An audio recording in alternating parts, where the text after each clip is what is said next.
Welcome back, or welcome if this is your first time finding us.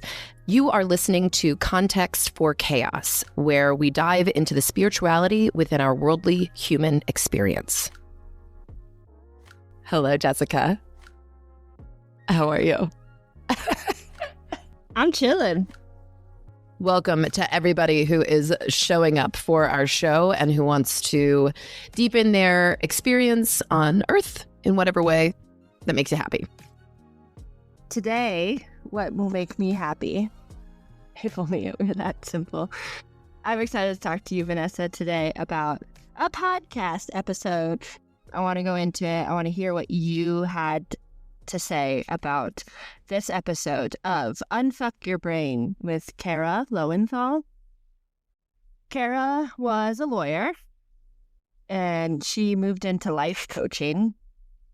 She has this podcast, Unfuck Your Brain, where she just explores reclamation of your sense of self, your identity, your self-esteem, and undoing the conditionings and the, what is that called? The constructs of the patriarchy, of just modern civilization, like all these things that inform who we are and how we think about ourselves. She is sort of breaking that down, debunking, realigning, just coaching through her podcast. And this episode, the episode is called Loving versus Being Loved. And Kara explores her relationship to her partner and her observation on the fact that her partner was experiencing this blissed out state of love, and how he seemingly was experiencing what she anticipated she would experience in a loving relationship, in a healthy relationship. And so she gets into that, she digs into that, and she explores why. And she realized it was the framework that she was thinking about him loving her, and he was thinking about loving her. So they were both thinking about her, and how that informed their sense of value inherent. And so she explores the idea that there's a difference between being socialized as a man and being socialized as a woman, and what that does to inform your value and your self-esteem and the way that you look at and experience romantic love, or just any love, like any value system around receiving love versus giving love. And that is, I think, the gist of it. Why is this playing in your mind? Because you listened to this a while ago, and you've brought it up to me a couple of times, and I finally just now listened to it, and it is a really good episode. Why has it been playing in your mind, or what was it that brought it up, or what made this so significant? So it has been playing in my mind because we started talking about value and values and the difference between those systems, or the difference in definition between value and values. And when I listened to this episode, I was in a relationship with someone who loved me completely different from the partner prior. And I was struggling with the idea of like I loved this person and the relationship was great. We were completely in alignment, but why wasn't I feeling love the same way he was? And listening to it, the idea that it informs your value, your sense of value, towards the end, she touches on the sense of identity and value inherent to whether or not you're chosen, specifically by a man. But whereas people socialized as men, their value is inherent. Their value does not change on whether or not they are chosen or worthy of love. And so the construct around wanting to increase your value, wanting to live a valuable life, that need being fulfilled through love, being chosen, being saved, being whatever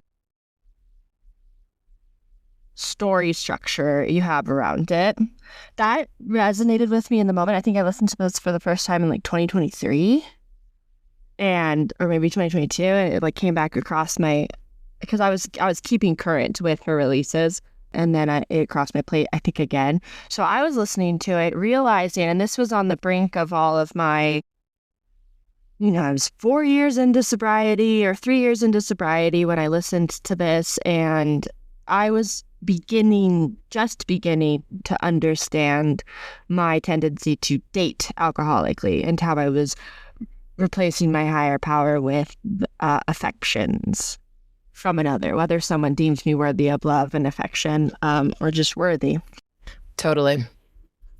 Yeah, so this episode resonated with me in that moment because I was looking at, I had the whole kit and caboodle. Everything had come to me and I was living, I had everything I'd ever wanted, but I didn't feel connected to it or like I was experiencing it. It just felt like it was happening around me.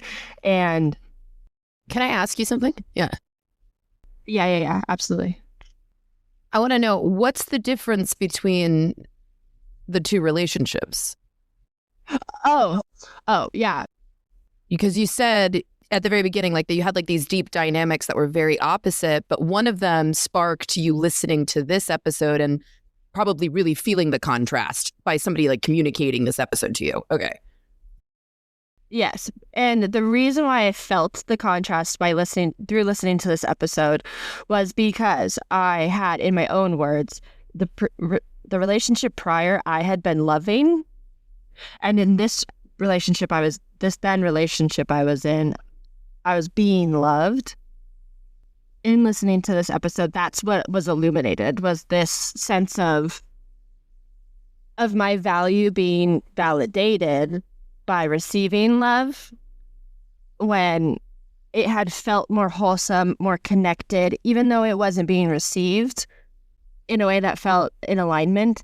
I felt more that bliss of being in love because I was loving. Whereas in the relationship I was in when I listened to this, I was just receiving love and I was thinking about how he loved me, not loving him. Right. That's exactly what she said. Yeah, it's the idea that when you are loving someone, your attention is placed on them. And when you are evaluating someone, the attention is placed on you. And what the podcast, or what Kara said, and what you're illuminating in your own context, is both of them place the energy on one person. Right. Right. And that was your first experience when you were loving to someone. That person was also focusing their attention on themselves as well. So two people were focusing on them.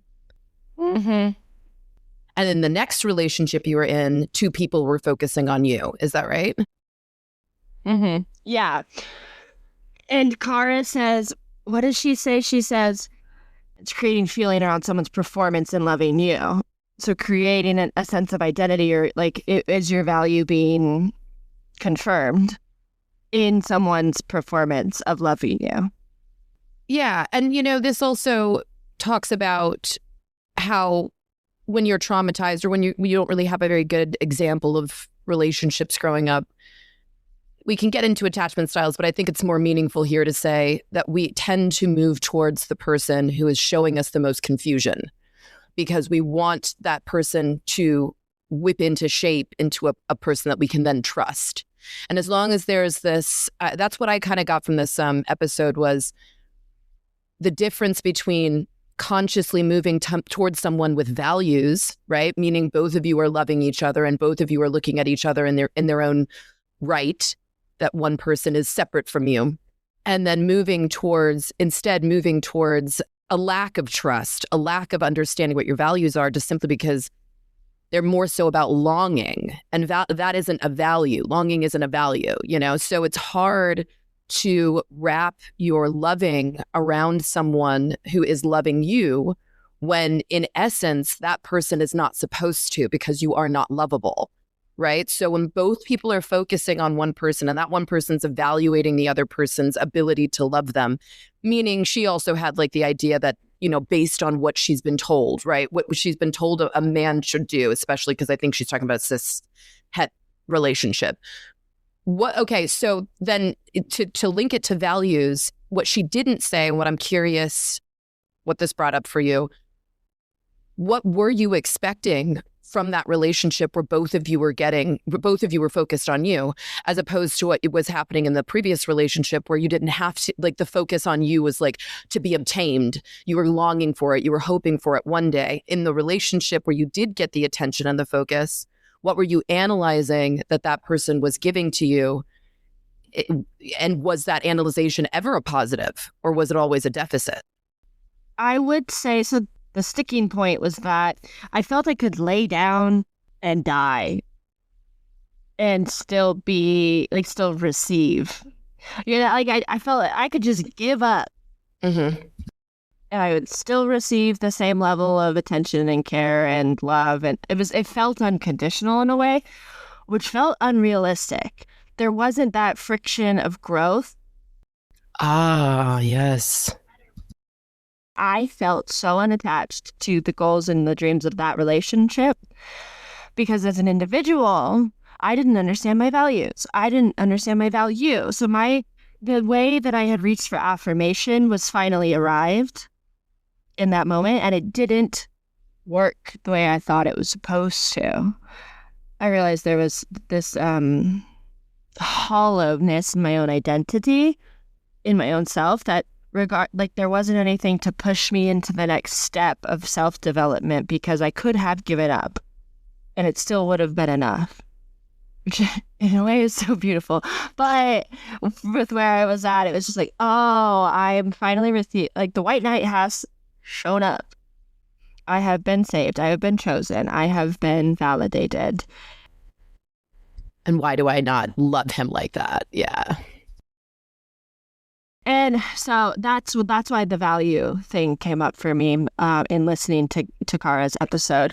I think there needs to be both a bit of a challenge, a bit of, I think all of us kind of like to look up to our partner a little bit, and have this bit of separation of just being total equals and totally compatible and total. I think I say this a lot, but I don't know if I've said it on the podcast. There was an experiment done with trees, I think in Spain or something. It was over in Europe. Did I tell you this?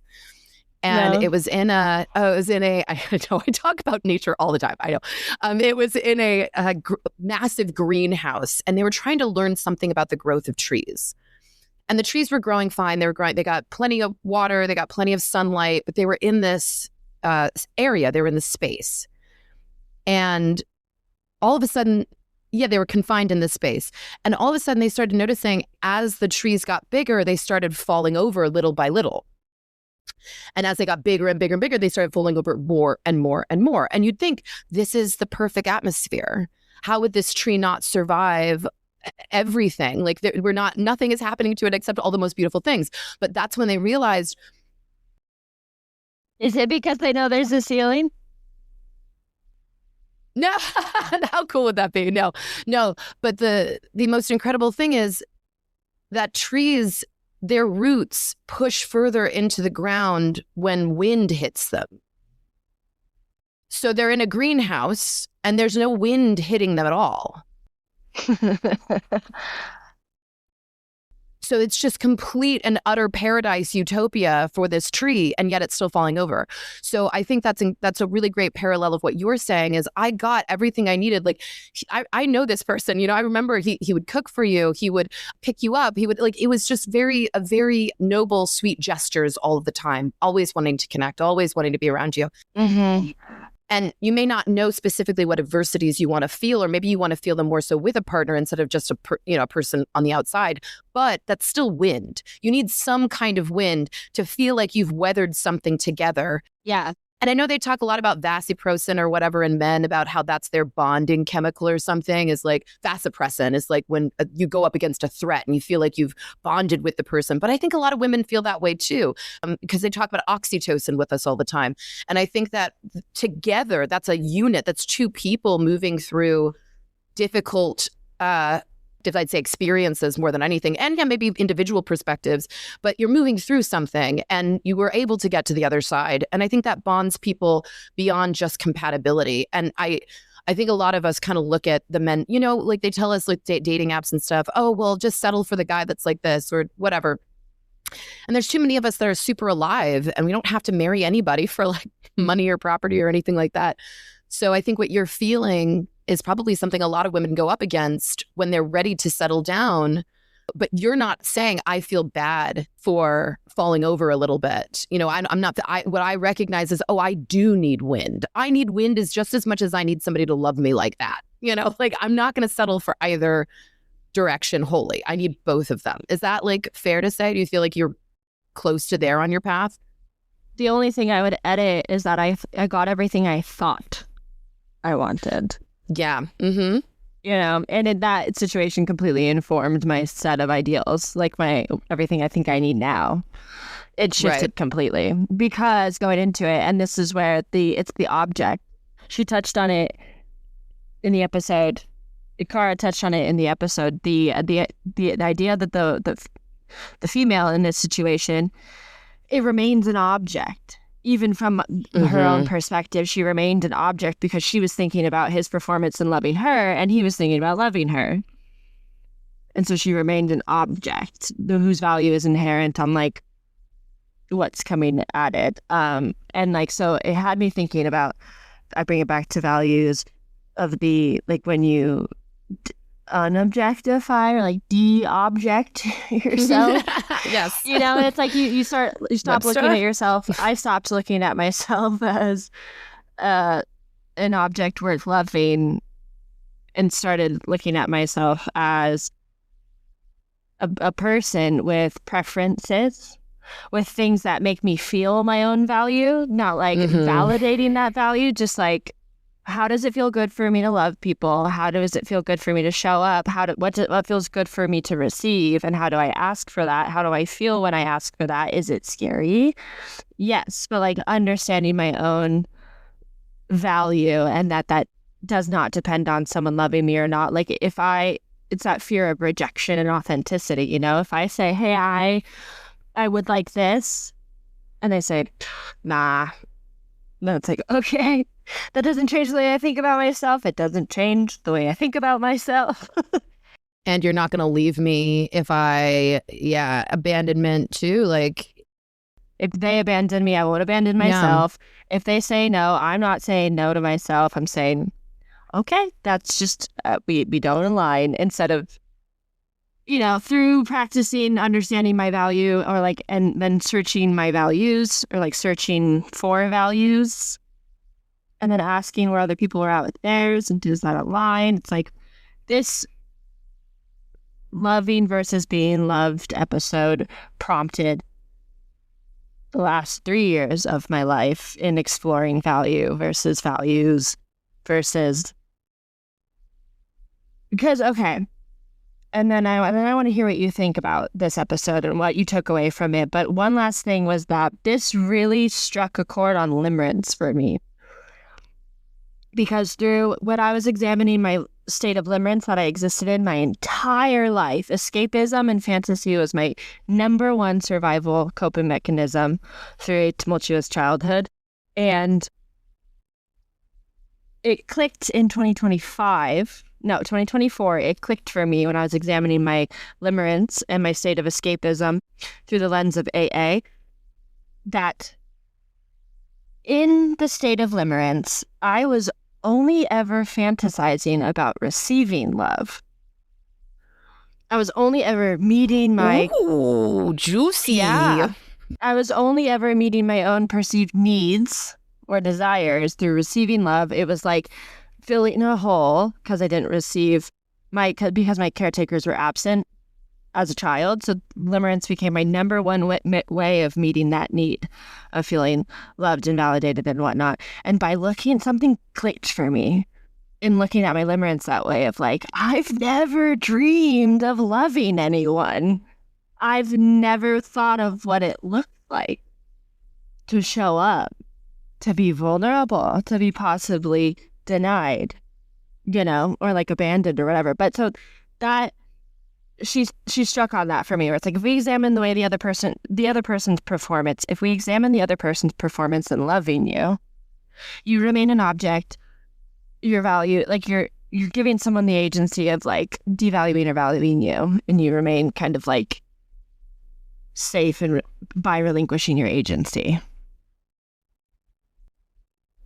Absolutely. And also exactly what you said. You're also just you're not able to really understand your worth because nobody's reflected your worth back to you. All you know is what you can't get. All you know is the deficit of a relationship between your parents, because for you to know your worth, or for you to know your real values or your talents, you'd need someone to kind of see them in you and affirm them in you. And when you're an innocent child like that, there's no need for someone to really put you down except for their own issues, or to have a child is to not just psychologically, but I think chemically desire to bond and foster something like the sun. It's the sun that's making you warm and giving you growth and all those kind of things. And so it makes sense that your limerence is so geared back towards yourself, because all you know is what you ache for.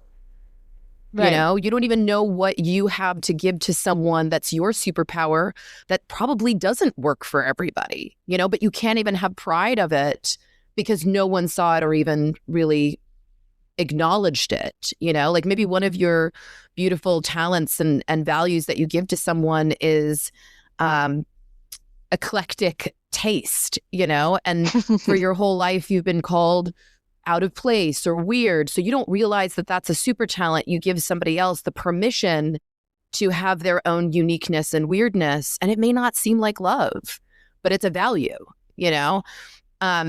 and that's actually, this was a good segue. I only have a little bit to say because I was super curious what your thoughts were, since this was your, we've talked about this episode quite a bit. And I think it's so funny. This is the first time I actually listened to it. I apologize. I know.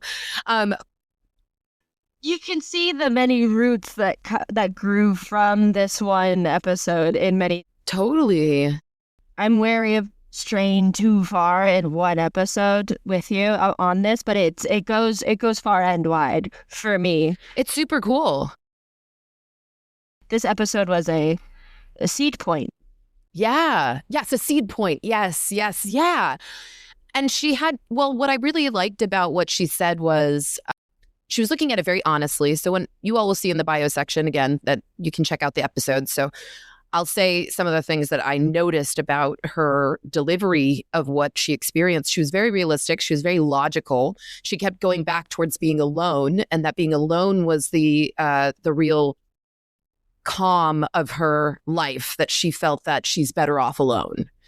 And that, she had an awakening to all of her friends' love for her, and then realized, more love is not a bad thing. It's not that it's a burden. It's that I get to love a person, right? And so she gets into this relationship. It's also not a necessity. She realized that she wasn't operating in deficit. Right. So I'm going to go ahead and get with this person. And she did. And the way she kept looking at it was very what you would call sober, right? I don't know if it's necessarily sober, but it's what you would call sober, because what we see as sober is serious. Mm-hmm. So she had a very serious reflection on this relationship, while he seemed to have a very tender-hearted, open, spontaneous reflection on this situation. And what I thought was really fascinating was how she put society's pressure for a woman to have her value centered around a man. But her response to having a man was not the response that you would consider most women having, which is usually what we are told is ecstatic, alive, elated. But the guy was having an experience that a lot of men are told they aren't supposed to have, because then the woman has you, then they'll walk all over you, then you're weak, right? So they kind of swapped societal expectations. But what I found really funny was the big difference is a man going into that mode with a woman of being more tenderhearted and open and sweet is not nearly as suspicious to him or the hierarchy of power in his patriarchal existence than it is what the patriarchy has put upon us, which is have some idea of why you feel the way you feel.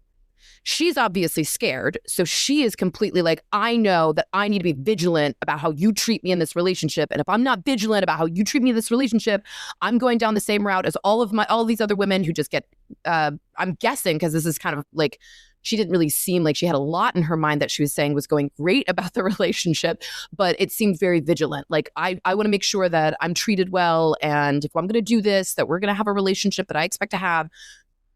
And that's totally understandable. You can have that. But the opposite side is still openness and tenderness and sweetness. And neither of them really cancels the other out, except for maybe, you're bringing weight to a relationship or lightness to a relationship. But we're forced to choose a side. We're forced. Like, we have to. We have to either be completely open and gentle and sweet because that's what it means to be in a relationship, or we have to or we have to be really vigilant and more cold and more expectational and all these other things because of our value in a relationship, right? It's always a reaction to the value in a relationship. And that's what I thought was really interesting. It's like, yeah. We do want to find what you said earlier, which is, where's my middle path? Right. Where am I, evoking love and invoking love? Where am I weathering a wind? Like, it's not about my value here. It's about the fact that I'm trying to grow and also enjoy and also feel comfortable and none of it really hits my value except for where I maybe want to feel more stabilized and calm within myself because maybe you project that. I don't know. Wait. Okay. Give it to me, Jessica. No, you just illuminated something that I missed completely because hypervigilance is my number one CPTSD protocol that I have been working to unravel since diagnosis, I think. Since the diagnosis in 2021. Hypervigilance. I was unraveling hypervigilance. I was at the beginning of unraveling that in this relationship when I heard this episode. So you illuminated something that completely went past me because it just felt right. It felt correct and familiar. But that hypervigilance that we as people socialized as women experience in relationships, because you can't just, and that my brain just fragmented into 1,000 pieces of finding that sweet spot of maintaining your identity through objectification. Like when people catcall you on the street, how do you remain safe but sober but playful and feminine and divine but keeping yourself safe but being receptive while also navigating. So then the socialized is the male role, that masculine role of creating a safe container, creating a safe space, paying respect and reverence, and to create a safe space for this divinity to dissolve. When hypervigilance is my number one, that's my state of normalization, or at least it was at the time. And so in order to dissolve into a relationship or to remain welcoming or open, or, to lose that sense of rigidity or structure of my safety was completely non-negotiable. Absolutely. I couldn't have done that in a relationship. And because that was the only thing that kept me kind of glued together, because it was the only value that I had, was my ability to keep myself safe, my ability to keep myself autonomous, whatever. But while doing all these things to kind of camouflage and to move through spaces in the relationship of when I listened to Unfuck Your Brain, I was finding that without that spine or without that rigidity or that sense of self, that hypervigilance, I wasn't anything. And I was then just an object. I realized that this partner wasn't even seeing the nothingness that was there. It made me, I then felt like an object, I was like, oh, I've just been obtained. And he's trying to create the right environment for me to feel safe and held, but he doesn't even see what's going on. There's nobody in here.